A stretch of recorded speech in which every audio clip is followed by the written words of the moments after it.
तो स्टूडेंट्स, आज का जो हमारा टॉपिक है वो है पास्कल्स लॉ। फ्लूइड मैकेनिक्स में बड़ी अहमियत है इस लॉ की। अब पास्कल्स लॉ क्या कहता है? ये कहता है कि अगर कोई स्टैटिक फ्लूइड है, पहले तो ये ध्यान रखिए स्टैटिक फ्लूइड की बात हो रही है। स्टैटिक फ्लूइड यानी कि जो फ्लूइड रुका हुआ है, स्टैटिक है, ठीक है।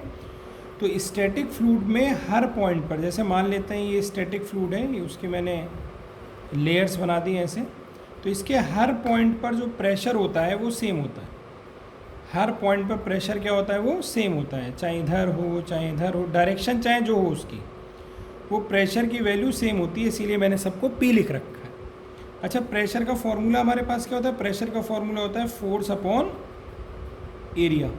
तो अगर हमें प्रेशर का फोर्स निकालना हो कि किस फोर्स की वजह से प्रेशर जनरेट हुआ है, तो वो फोर्स क्या हो जाएगा बच्चों? वो फोर्स हो जाएगा प्रेशर इनटू एरिया।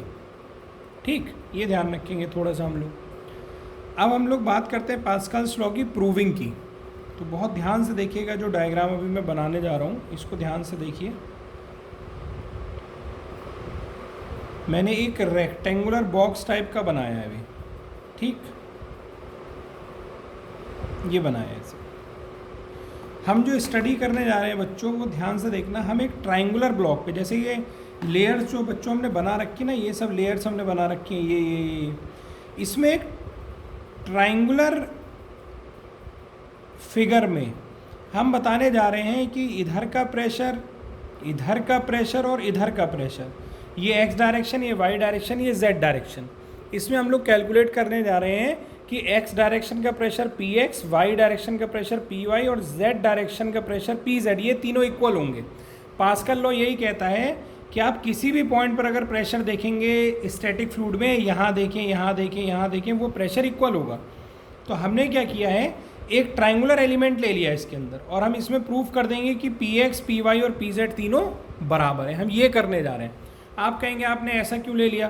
तो भाई आप कैसा भी ले सकते हो, आप चाहो तो ऐसा एलिमेंट भी ले सकते हो, ये तो आपके ऊपर है ना, कैसा भी ले सकते हो आप एलिमेंट। तो किसी भी एलिमेंट को इसमें ले सकते हो। तो अभी मैंने ये बनाया, लेकिन स्टडी हमें ट्राइंगुलर पे करनी है, तो अब देखिए इसको मैं ट्राइंगुलर में कन्वर्ट करूँगा। ध्यान से देखिएगा, ये डायग्राम थोड़ा सा मुश्किल हो जाता है, बुक्स में आपको जल्दी मिलता नहीं है ये वाला डायग्राम।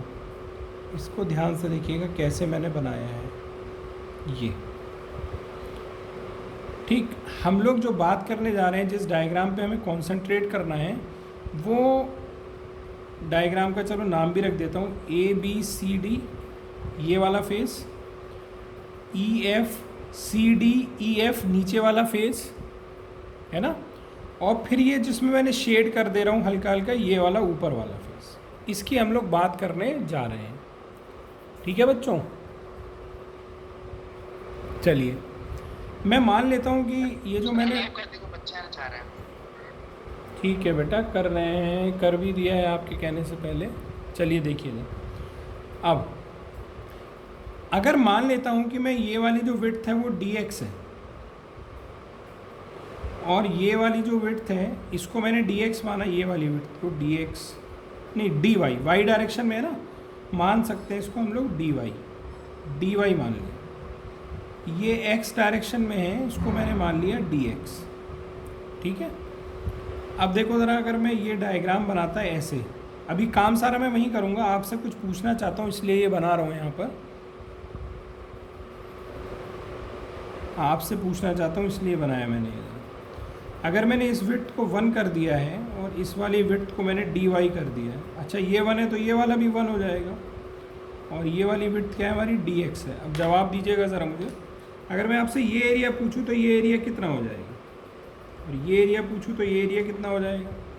तो ये एरिया कितना हो गया भाई? dy इंटू 1 हो गया। आयत है ना, एक रेक्टेंगल ही तो है एक, तो ये वाला एरिया कितना हो गया? dy into 1। इसी तरह ये नीचे वाला एरिया कितना हो गया? dx इंटू 1, रेक्टेंगल है, लंबाई गुणा चौड़ाई, dx इंटू 1। इसी तरह से अगर ये जो ऊपर वाली मैंने तिरछी लाइन, तिरछी एक पट्टी बना रखी है, इसकी इस वाली लेंथ को अगर मैं ds कह दे रहा हूँ, इस लेंथ को अगर मैं ds कह दे रहा हूँ, तो विड्थ तो इसकी भी 1 है, क्योंकि अगर यहाँ 1 है तो हर जगह 1 होगा। तो ये वाला एरिया कितना होगा? ds इंटू 1 है ना। ये एरिया कितना हो जाएगा बच्चों? ds into 1। इसी के अंदर लिख दे रहा हूँ,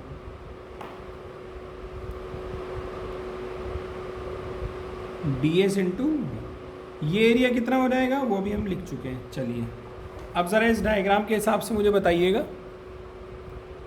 अब इस डायग्राम को भूल जाइए, इस डायग्राम पे हम लोग काम कर रहे हैं। इस डायग्राम के हिसाब से मैं बताने जा रहा हूँ, आपसे पूछने भी जा रहा हूँ। बताइएगा ज़रा, area of A B C D, तो ए बी सी डी ढूंढिए पहले। ए बी सी डी ये है ना, कितना एरिया हुआ, डी वाई इंटू वन।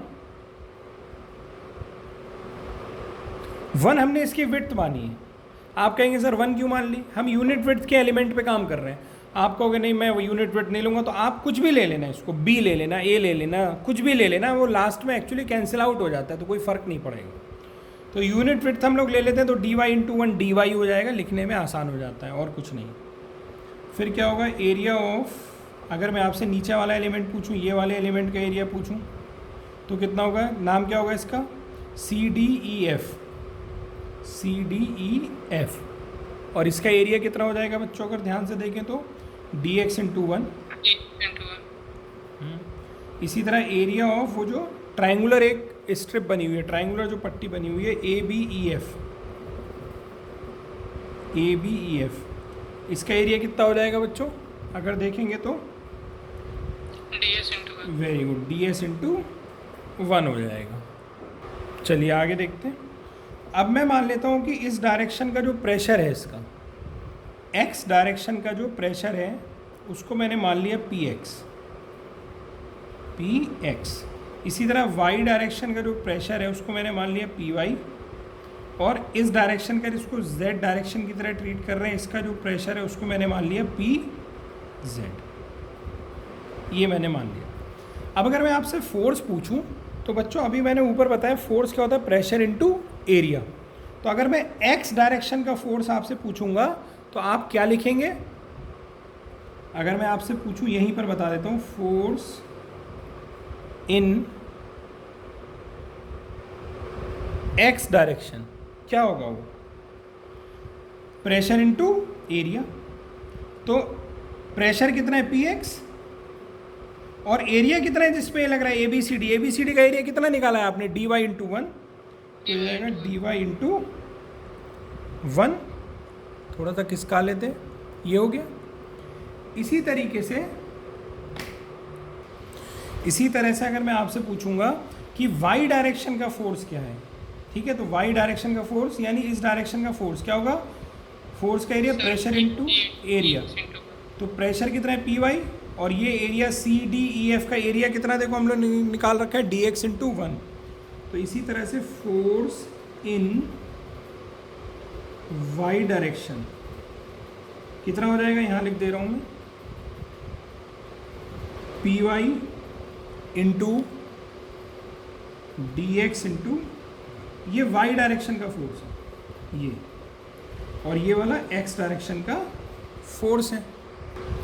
तो बच्चों अभी हमने एक ट्राइंगुलर ब्लॉक बनाया था, अब उसका अगर हम 2D डायग्राम बना दें, तो हमने एक्स डायरेक्शन का फोर्स निकाला था, अभी कितना निकाला था, P X into D Y into one. Y direction का हमने कितना निकाला था बच्चों, P Y into D X into one. Z direction का अभी निकाल लेते हैं। अगर जेड डायरेक्शन की मैं बात करूंगा, चलिए उसी डायग्राम में आपको दिखा देता हूँ वापस, वो मेरे पास पेज है, ये रहा देखिए। तो इसका फोर्स कितना रहेगा, प्रेशर इंटू एरिया, यानी P Z into D S into one, Z direction का जो फोर्स होगा, ठीक है ना बच्चों। चलिए देखते हैं,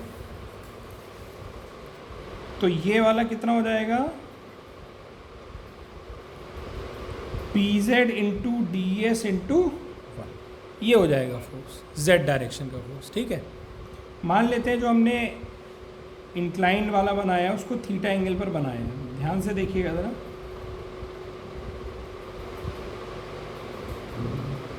भाई अगर ये थीटा है तो ये भी थीटा हो गया, एकांतर कोण,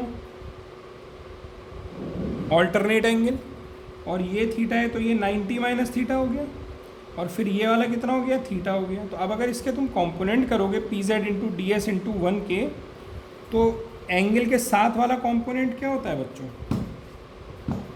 एंगल के साथ वाला कंपोनेंट अगर मैं पूछूंगा ये वाला कंपोनेंट, तो ये क्या होता है, कॉस। तो ये क्या हो जाएगा, P Z into D S into 1 cos theta, ठीक है। और एक इसका जो कंपोनेंट है वो नीचे आ जाएगा, ये इसको नीचे के डायरेक्शन में बना दे रहा हूँ मैं, ये हो जाएगा साइन, यानी P Z into D S into 1 sine theta, ठीक है। अब अगर मैं net force in X direction लिखूं, net force in X direction,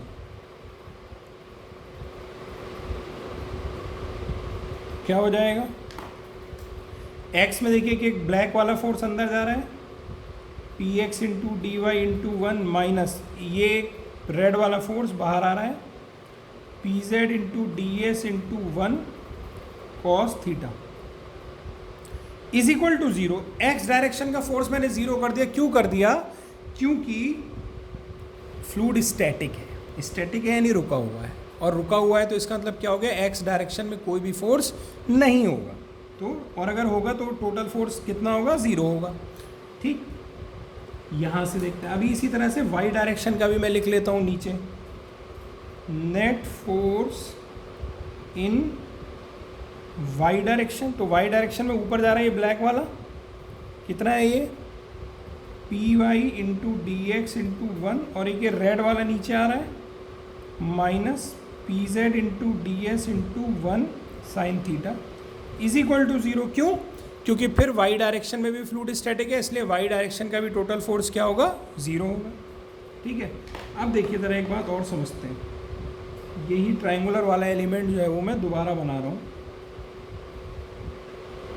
ये एंगल मैंने थीटा माना था, इसको डी एस माना था, पीछे डायग्राम में देख लीजिएगा ये डी एक्स माना था और ये डी वाई माना था। अगर इस डी एस वाले के कंपोनेंट करे जाएं, ये डी एस वाले डिस्टेंस के कंपोनेंट किए जाएं, तो इधर वाला कंपोनेंट क्या होगा? एंगल के साथ वाला कॉस, यानी ये क्या हो जाएगा? डी एस कॉस थीटा, जो कि एक्चुअली वाई के बराबर होगा। इसी तरह डी एस का इधर वाला कंपोनेंट क्या होगा? डी एस साइन थीटा, जो कि डी एक्स के बराबर होगा, डी एस साइन थीटा। जो लोग ये बात नहीं समझ पा रहे हो कंपोनेंट वाली, वो एक काम करिएगा, इस ट्राइंगल में एक बार कॉस थीटा लगा लेना। तो कॉस थीटा बराबर क्या होता है? आधार बटे कर्ण, बेस अपॉन हाइपोटेन्यूज। तो आधार कितना हो गया इसका? डी वाई, और हाइपोटेन्यूज कितना है? D S. तो देखो डी वाई की वैल्यू कितनी आ गई? डी एस कॉस थीटा, है ना। डी वाई की वैल्यू कितनी आ गई? डी एस कॉस थीटा, यानी इसकी जगह क्या रख सकते हो आप? डी एस कॉस थीटा, ये रख सकते हैं। इसी तरह अगर आप इसमें एक बार साइन थीटा लगा दोगे तो डी एक्स की जो वैल्यू आएगी वो डी एस साइन थीटा आ जाएगी, अपने आप लगा लीजिएगा। डी एक्स की वैल्यू कितनी आ जाएगी? डी एस साइन थीटा आ जाएगी। चलिए रख देते हैं ये वैल्यू, तो क्या हो गया? ये P X into D S cos theta into 1 तो उतना ही रह जाएगा, minus P Z into D S cos theta. अब यहाँ से देखो D S cos theta common होकर उधर जाके 0 हो जाएगा, है ना। तो क्या बचा यहाँ पर? P X minus P Z बराबर 0, या यहाँ से क्या हो गया? P X is equal to P Z. हमें प्रूव करना था कि तीनों डायरेक्शन का जो प्रेशर है वो सेम है, तो अभी 2 डायरेक्शन का सेम आ गया, इक्वेशन 1। यही काम यहाँ पर करके देखते हैं अब ज़रा। तो ये क्या होगा? पी वाई और into D S sine theta into 1, तो इंटू 1 है तो उतना ही रह जाएगा, minus P Z D S sine theta. यहाँ पर भी देखो वही होगा, D S sine theta common हो गया यहाँ से, तो क्या बचा यहाँ पर? P Y minus P Z is equal to 0, या यहाँ से क्या आ गया? P Y is equal to P Z, equation number 2। अब 1 और 2 से क्या हो गया? अगर आप 1 और 2 को कंपेयर करेंगे तो 1 और 2 का कंबाइंड रिजल्ट क्या है बच्चों? वो ये है कि पी एक्स बराबर पी वाई बराबर पी जेड, यानी कि pressure at every point in any direction is equal. यही पास्कल लॉ है जो हमें प्रूव करना था। तो आई होप आपको ये समझ में आया होगा।